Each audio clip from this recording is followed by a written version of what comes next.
First of all, thank you, Aditya, for being with us today on our podcast. Today, as we are continuing with our journey in Pune to record a few stories on individuals who are doing some kind of an experiment with education, with children, or interacting with other individuals on the lines of education and learning. And today we are with Aditya, and he runs a wonderful, beautifully designed, which really, when I entered, it triggered a lot of thoughts in my mind, which means it has been created with a intention कि ये हमारे अंदर कुछ चीज़ें trigger करे, चाहे वो thoughts हो, क्रिएटिविटी हो, इमेजिनेशन हो. And I saw Aditya talking to a group of young generation, young people who are interacting, which is so good to see. And to come to the story of Aditya, we are in Pune, as I said. Can we call this place a learning center? First of all, thank you for inviting me to this podcast, Project Nomad, and for giving me an opportunity also to share our thinking and our story. You are asking, can we call this a learning center? Yes, I guess we call it the space. The space. Because it's the space where things happen. Yeah, wonderful. And to come to this space, what exactly was happening outside? When I entered your space, I saw you sitting with a lot of young people in a circle and doing some kind of a discussion. What was that? So this was a presentation by a group of students who are doing a 3-year BBA program, Bachelor's in Business Administration, but not just any BBA. It is India's first working degree where instead of learning by only textbooks and lectures, they are learning by doing real life projects, entrepreneurship projects, assignments with companies, and then self-reflection and learning through the mistakes they made, the successes they had, learning the concepts of business, entrepreneurship, and self-growth.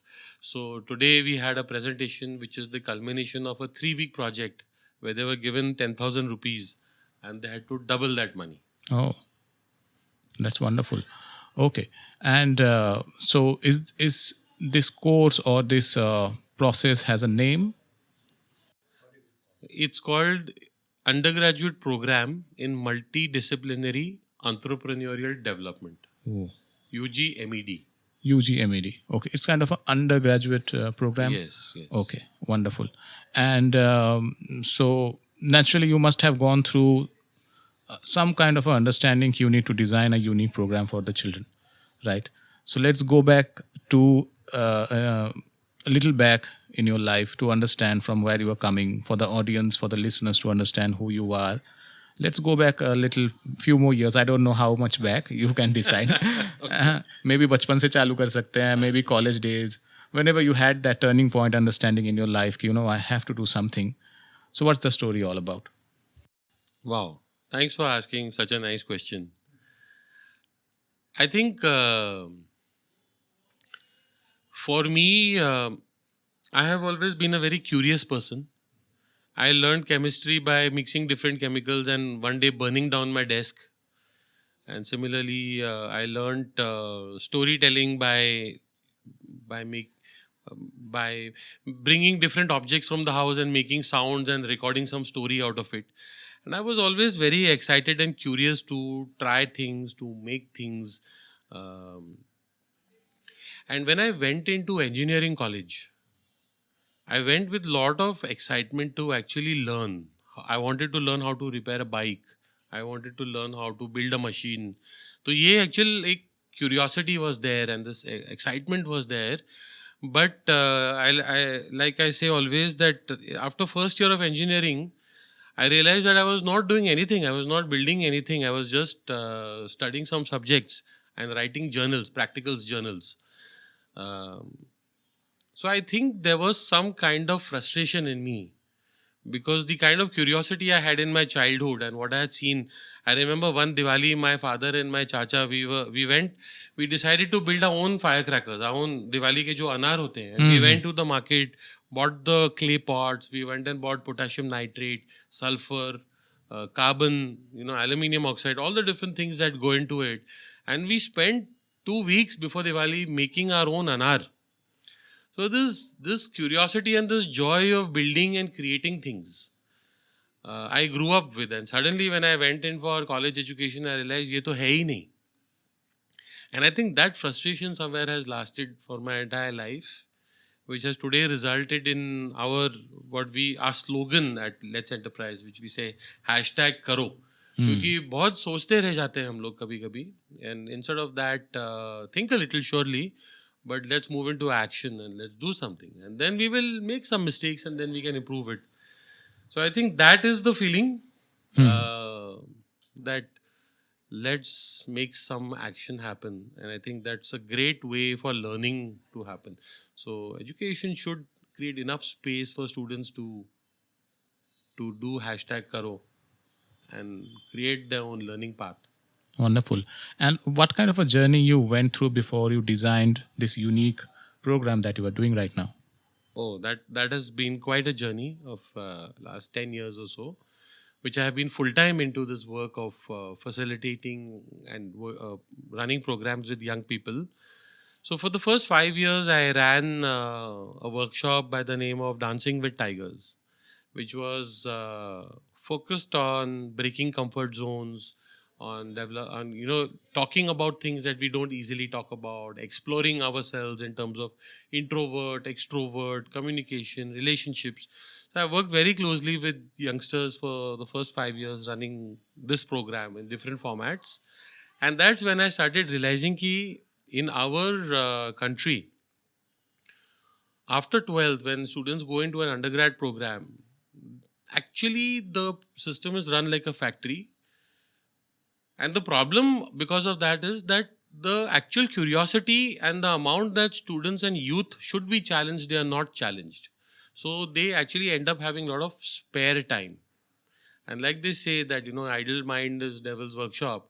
That spare time is not good for them. They don't even enjoy it, and they end up finding other ways to enjoy themselves.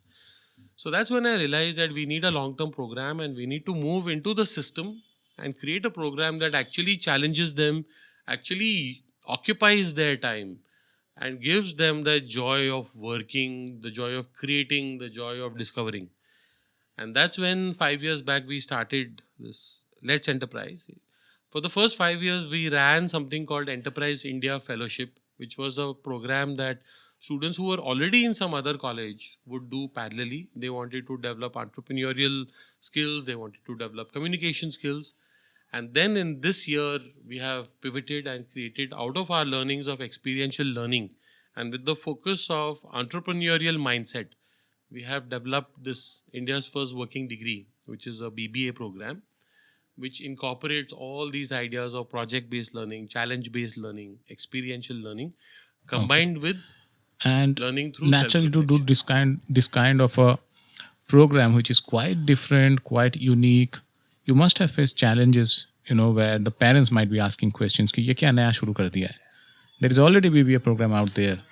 So can you share some of the challenges that you have come across? The biggest challenge was that people want a degree. Initially, we thought ki it's okay, we don't have to offer a degree or anything. So it took us also some time to accept that, okay, it is a necessity, we should offer the degree. And then there is enough space to build on top of that and to adapt with that. So we did that. But I think the real challenge is the mindset that we as a society have, that degree is going to help, is actually what is valuable.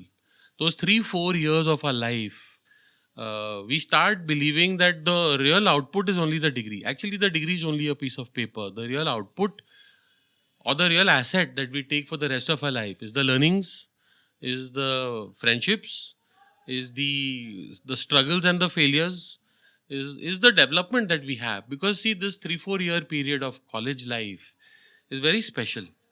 And I say it's special, of course every period is special, but school life may, you're not yet an adult.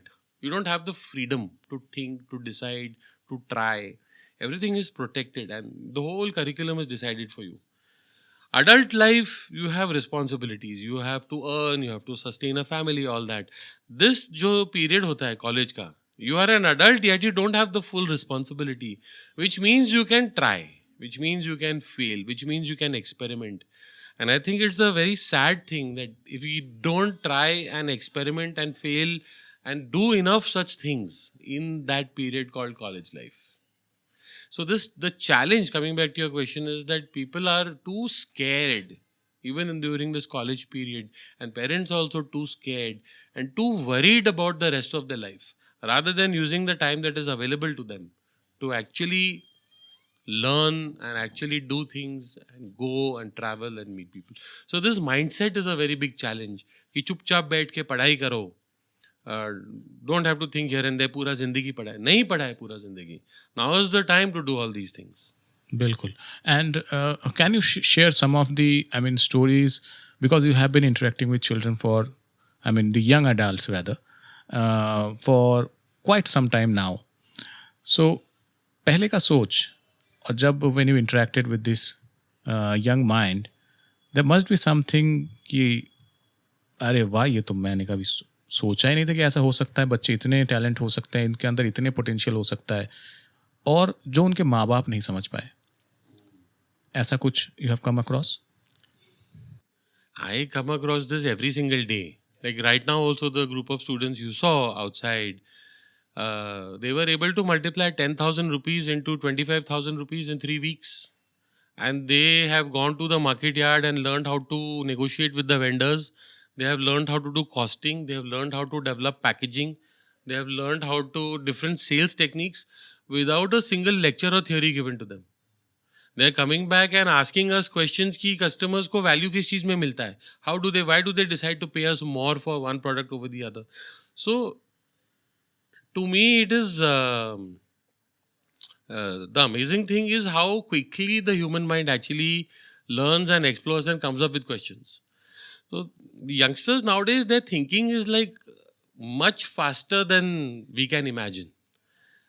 Because today they have access to, it's very simple. See, when I was in school, I wanted to learn how to play the mouth organ. So I had to tell my bua who lived in UK, in US.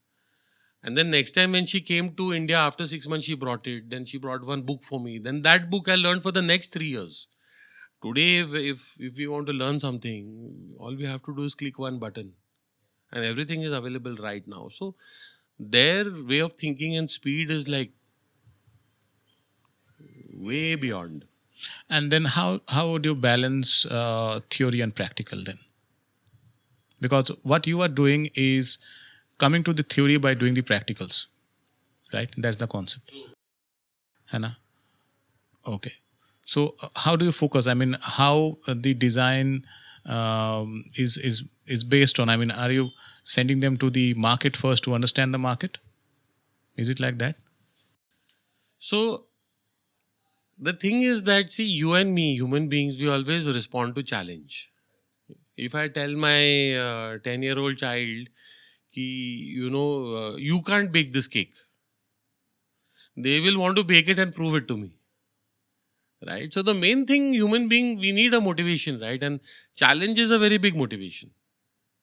So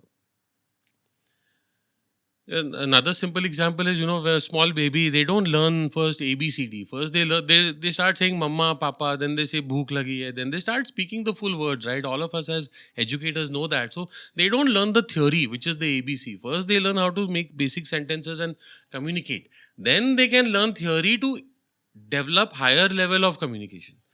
So why should it be different in anything else? If I want to learn business, I don't first need to go and learn understand the theory of economics. First I go, I take a product, I go sell it, I do some packaging. Then when I sit down and look at the theory, then I realize, there's something called design thinking, which can help me make the packaging better. There is something called as supply and demand, which can help me to understand, how to buy better and how to make a better profit. So the theory should support the practice rather than the practice supporting the theory. Like they say that there is nothing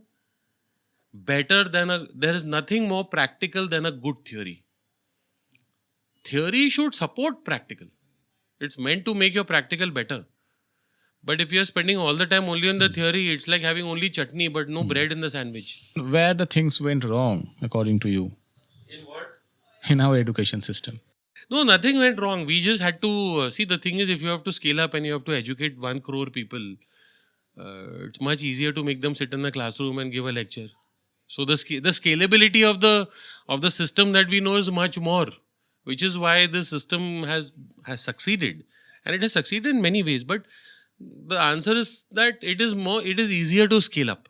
If I have to make everybody think and everybody discover, it is much more time consuming. You need many more teachers, and the teachers need to Right. also be much more patient. So Yeah, it's much tougher. I can understand. You are right.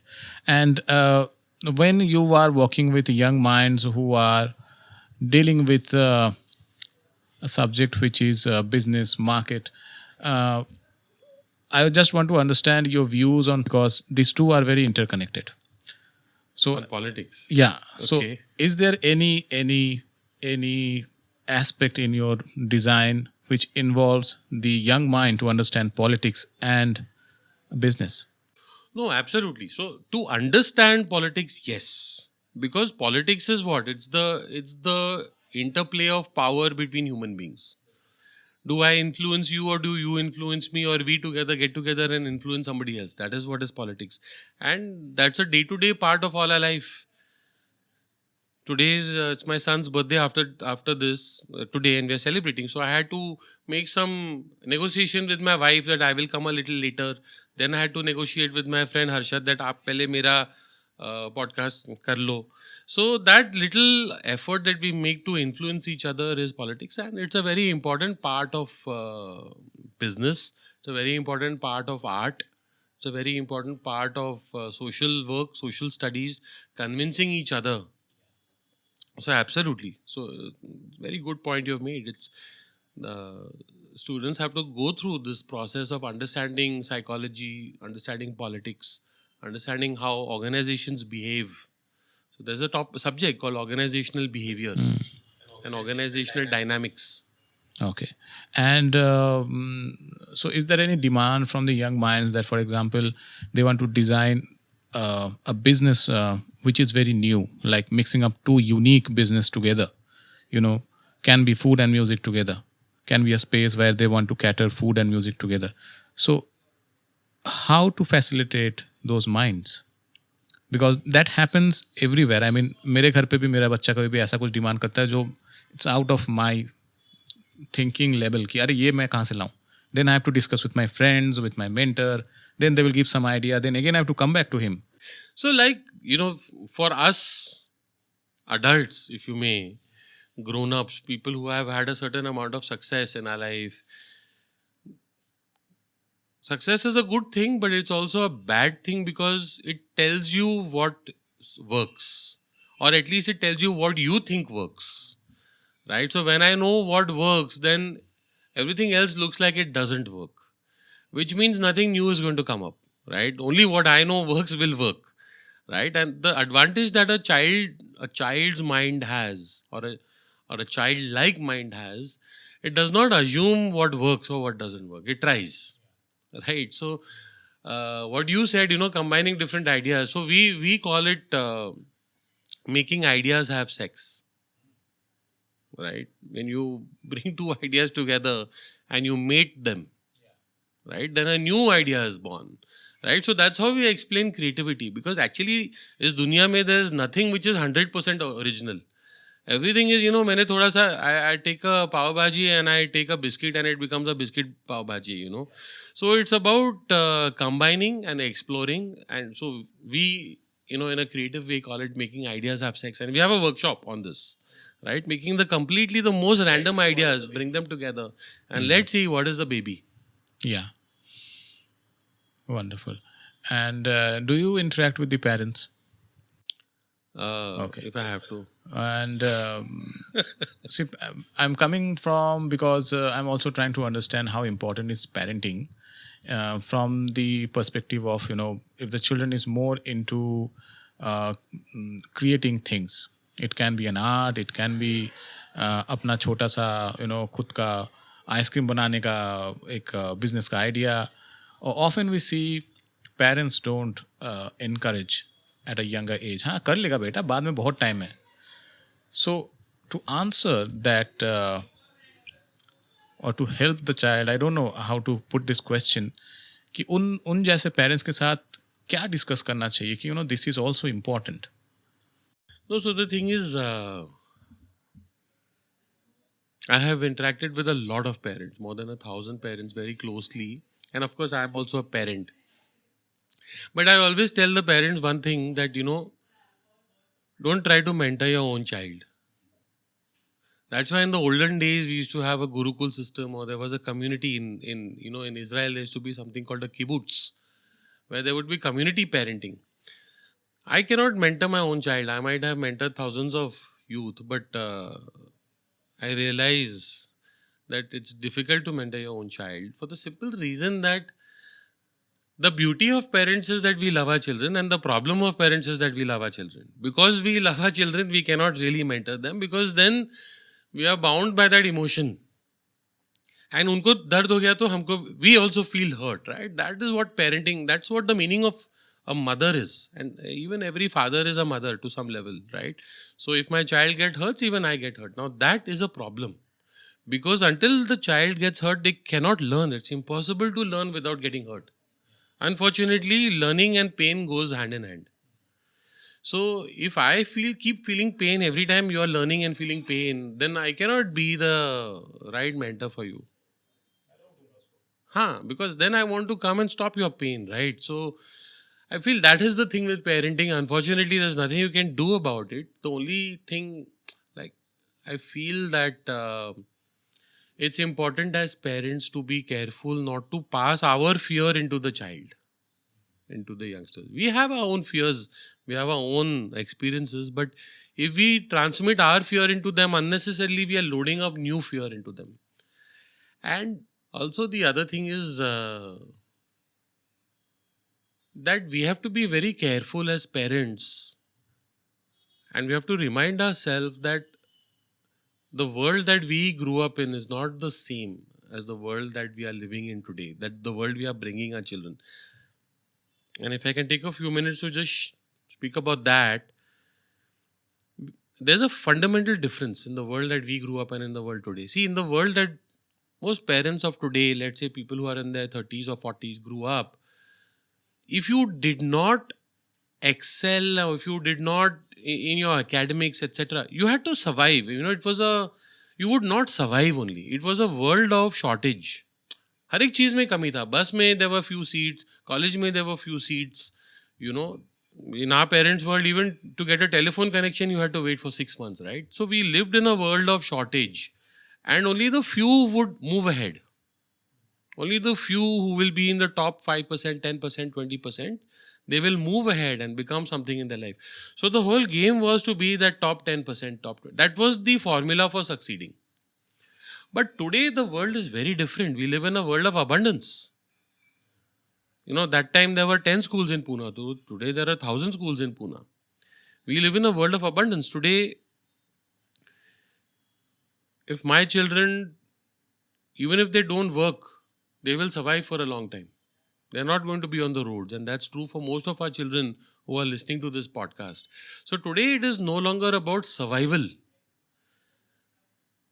So it's like if you go to a buffet and you're surrounded by food, you are not going to feel hungry after 10 minutes. So today that hunger that we felt for survival is not there. So today the whole paradigm cannot be about survival. The paradigm has to be about finding your passion, finding something that you love, finding something that you will do 10 hours a day, 14 hours a day, 15 hours a day because you love it and you want to become better at it. It's not because if you don't do it, you won't survive. So as parents, I think it's important to understand this shift in the paradigm. And if we don't, then we'll be using an old formula in today's paradigm, which will make our children feel stressed, addicted, and not excelling. And the idea of diversity among the students or the young mind, for example, from very young age, the mindset of the parents is to be like the other one. And the other parents is saying, तुम्हें उसके जैसे बनना, वो बोल रहा तुम्हें उसके जैसे. So basically they are trying to create replicas. But how important it is to understand that diversity in the mind of children or young adults is important. Can you address this thing? So you're saying diversity as in, are you meaning like the peer pressure or the FOMO to copy somebody else and be like both that? Is both that? इन अ वे, है ना? क्योंकि school में जाते हैं तो teacher बोलते हैं कि आपको फर्स्ट सेकंड थर्ड आना है, देखो उसको, वो कितना अच्छा पढ़ता है. घर में जाते हैं तो वो बोलता है बेटा तुम्हें उसके जैसे दौड़ना है, देखो वो फर्स्ट आता है. So there is a constant pressure, different level, different अलग अलग एरिया से आते हैं और वो सब बन रहे हैं वो पहले तीन. So the diversity somehow is going away at a very young age, और उनका माइंडसेट ऐसा क्रिएट हो जाता है कि मुझे तो ऐसा ही बनना है. बिल्कुल. And see, this is again the same thing what we were talking. 20 साल पहले, 30 साल, 40 साल पहले, there were very few options. So it was necessary. वैसा ही बनना था. It was a reality. At that time, आपको वैसा ही बनना था. If you want to have that kind of life, you had to be a doctor or an engineer and get that kind of excellence. That was the way, right? But today, if you look around us, podcasters, video editors, nail art designers, gamers, everybody can be abundant. But to be abundant, you have to be very good at that. To be very good at that, you have to put in a lot of time and explore. In order to put a lot of time and explore, you should like doing it. You cannot put a lot of time in what you don't like. So, yes, we need to understand that today we live in a world of abundance and diversity, and all the options are open. But this is a see, the thing is that having a lot of choice, as much as it is a blessing, it's a curse. Because if I have choice, then how do I choose? If I don't have choice, I don't have to choose. So having choice is a problem, and that's a problem because we have not learned how to choose. हमको किसी ने सिखाया ही नहीं how to choose. Nobody asked us which school we want to go to, which board we want to study in, which subjects we want to take. So during our first 10 years of schooling, we don't have to make any choices actually. Everything is already pre-decided. So suddenly we wake up and say, now start making choices. That's why we find it difficult to choose. All right. So to frame the question, we have got a question from our co-founder of Project Nomad that let's come to the ideas of solutions rather than talking more on the problems. Problems are there, but we are here to also look at the solutions. And from the educator's perspective, or just talking about the possible solutions, Aditya, can you, from your experience, can you suggest some of the solutions that the other organizations, individuals, learning centers can take up so that they can bring in more entrepreneurial thought process within the children, the learners? What are your opinion on that? Wonderful. So I think what you said, the word entrepreneurial thought process or entrepreneurial mindset, this is really the key. It's not only meant for entrepreneurs, it's for everybody. So the question you're asking is, what are some things we can do as educators and as parents to start nurturing the entrepreneurial mindset at any stage of learning? So that's a great question, and I have some thoughts definitely. I think one of the things that we have found really develops clarity and confidence also is to encourage people to write down their thoughts. There's an amazing power that just picking up a pen or a pencil and writing. See, learning something from a book and then remembering and writing that is very different than having an idea or a thought and then asking somebody ki theek hai na, write down your idea. And when they have to write, it really forces them to think, to clarify, to try many times. So we do once a month a process of reflective writing called conflection, where they have to reflect on what has happened in the month, anything.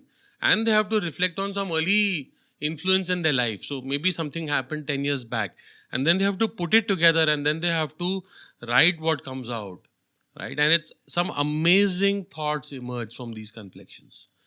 So one very simple practical thing that we should start doing is encouraging writing for thinking clearly or writing for reflection. So we have a concept called a one-page plan.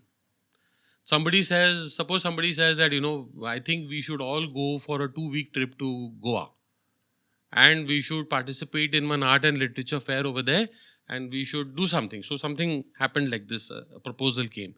So we have a concept called one-page business plan. Take on a A4 sheet of paper, put down what is the idea, what is the objective, what is the benefits you're going to get, what is it going to cost, what support you need, any other thoughts you have. Put it down, your whole thinking process on one sheet of paper, and then you see how clear your thoughts become.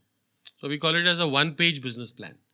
Even if you want to propose to your family that you should buy an electric vehicle, make a one-page business plan. Put it on one sheet of paper. And actually speaking, even the biggest of plans don't require more than one sheet of paper.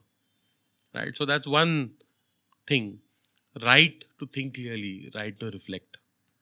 Another powerful educational approach to trigger entrepreneurial mindset is what is called as challenge-based learning.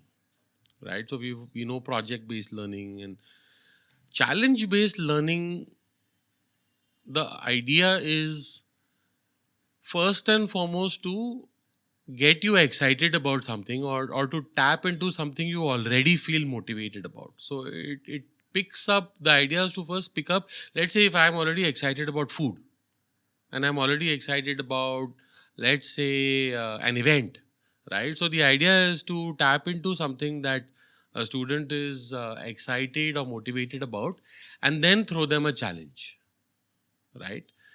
Because the human mind responds to challenges very fast. But if the challenge is aligned to something that I'm motivated about, then the chances of picking up the challenge are higher. And then the challenge is beyond it. It needs me to have skills and abilities beyond what I already have, right? Then I go through a very rapid learning curve, like the challenge I spoke about the students were doing right now. We took about 30 minutes to motivate them. We took 2 weeks to create a video, a 5-minute video. We took 2 weeks to create that video because that video had to really motivate and charge and excite them. Then we played that video in front of them. Everybody is super excited. And then we put down a bunch, 10,000 rupees in cash in front of them. And the challenge was placed, can we 2x this? Instantly it was taken up. And then in that journey, they went through learning accounts, they went through learning pricing, purchasing, sales, right? So challenge-based learning, and challenge-based learning can be designed in many different ways. So we teach students how to use Microsoft Excel or spreadsheets. Very, very important tool in any aspect of life and management. And we have a challenge-based program which is made up of 6 challenges. So the first challenge is very easy. Anybody can solve it in 10 minutes. The second challenge will take about 30 minutes or so to solve. The third challenge, they will have to go and do a little reading. They won't be able to solve. It might take an hour or 2. The fourth challenge will take half a day. It's very complex. They will need help. The fifth challenge will be complete tod-fod. They'll really struggle. It might take a couple of days. They will need a lot of support. And if anybody solves the sixth challenge, then we say ki PhD ho gaya. So it's an exponential level of difficulty from one. So, and you keep getting hooked because you've solved the previous one. Now you have that success. You don't want to leave the next one. So it's an exponential levels of difficulty, right? And that keeps them motivated, and they also need the support just when they need the support, right? So that's another, because that's how our life is, right? You go from one to the other, and then the challenges get higher and higher, right?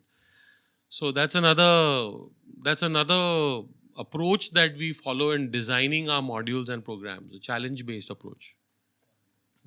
So we spoke about writing, we spoke about challenge-based learning. So one more, I think, an important approach in terms of developing an entrepreneurial mindset is asking questions. See, we are taught, and the whole education model is designed around answering questions, right? But if you go and speak to today any employer, they will say, I want people who can ask the right questions. If I give someone on my team a task that, I want you to go and buy vegetables and come back. I know that person directly goes to buy vegetables. That's the problem. because he needs to ask me, how many do you want? What kind? When will you be using them? What is the purpose? The more it's so important to ask questions, and we don't learn how to ask questions. Nowadays, design thinking has become a big buzzword. But design thinking is nothing but asking good questions.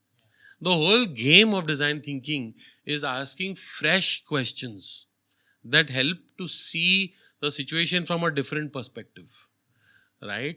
So we have discussion rounds and work and sessions where you are not allowed to give any answers. You have to answer every question with another question. Right now, if we were to play a game, a questioning game, and you have to ask a question and I have to answer you with the question, and you have to ask another. Anybody who gives an answer is out. Right? We have to train the mind to not rush to give answers, because the mind can only give answers of what it already knows at answers. Right? So we have to train the mind to ask questions, and I would say that questions is the third tool that I would like to share with educators, who care about entrepreneurial mindset, that let us focus our attention on asking questions. It's okay. In fact, the discomfort of not having an answer, when a good question hits you and you don't have an answer, that discomfort, that energy that is formed, that it's a creative energy. And we must learn to hold that energy and not immediately give an answer and dissolve it. So those are some 3 thoughts. बहुत बढ़िया. So now let's come to the other question that was raised, is that how do you see your BBA program in next 5 years, 2 years down the line? I see this concept of working degree in every college, every nook and corner of India should be running a working degree. And we would love to be out there and support colleges to implement these kind of processes, modules, projects where they can do it, because every business, commerce, arts, science college needs this approach. See, if there's a medical college, next to the medical college, there has to be a hospital. You cannot have a medical college without a hospital. If there is a college of care or hospitality, there has to be a hotel next to it, right? So why should any other form of education be different? If I'm learning business, I need to work with the businesses and the industry. If I'm learning science, I need to be working with the scientists and the innovators. So I see that this concept of working degree, this concept of practical experiential learning has to be everywhere. The whole post 12th, graduate and undergraduate education has to make the shift, and already it is. This industry academia gap that we speak, already a lot of wonderful educators and colleges around the world and around the country are making this effort, but we have to move much faster and we have to make this shift rapidly. And the reason why we have to make it rapidly is because the world is changing rapidly. Today, every 2 years, 3 years, new things are out there. So we don't have an option to not get hands-on and practical. Yeah, very true. Yeah. And as you also mentioned that within your team, you have very young minds. Is there a particular reason of selecting young minds as a faculty? So it's a very interesting word you chose, young mind. Young mind and young body, they are different. Of course, you would love young minds and young bodies. But yes, young minds... no, I think the thing is that as we spoke earlier, I don't want to say older, but a mind that has already tasted success believes that it knows what success is or what is required. A younger mind typically is more open to discovering. So it's a little bit more adaptable. That's all. Of course, an older mind, an experienced mind has certain experience that brings to a table, but it's all a double-edged sword. It's got its benefits and its downsides. So we need a good balance, and I think we all need to keep reminding ourselves to think fresh, to ask the right questions, make sure that the objective and the intent is clear. But basically, it's good fun to work with young people. I would like to ask all of y'all, as the team behind Project Nomad, such a fantastic initiative. What is it that you are learning? What have you discovered? What's your discovery? Yeah, largely stories, and I mean the power of storytelling, and how human efforts can really influence other humans. कि अगर कोई बंदा सच में कुछ काम कर रहा है, if they're really working hard with a very open mindset and a true heart, then it really impacts. They might be struggling, and that's a part. That's their learning journey. But yeah, out of their story, me, my cameraman, because we hear them for the first time, and especially my cameraman, when they hear them more closer because they're wearing a headphone, I have often found they're crying. It connects so powerfully, so deep, and that's what we are like. I mean, it's like a energy that is pulling us कि ये story हो गया, अगला कौन सा story करना है. So that's, I think, the core of the energy that keeping us move from one story to another. Wow. And I would like to ask you, why is this important? See, for me, I think we three of us have different angles to it. For me, as a storyteller, this is a kind of food for me, as an energy for me to discover new things, give a lot of energy to me to go forward. And also this gives me a lot of ideas which I put into my other projects. And because these projects are, or the stories come with a lot of learning, a lot of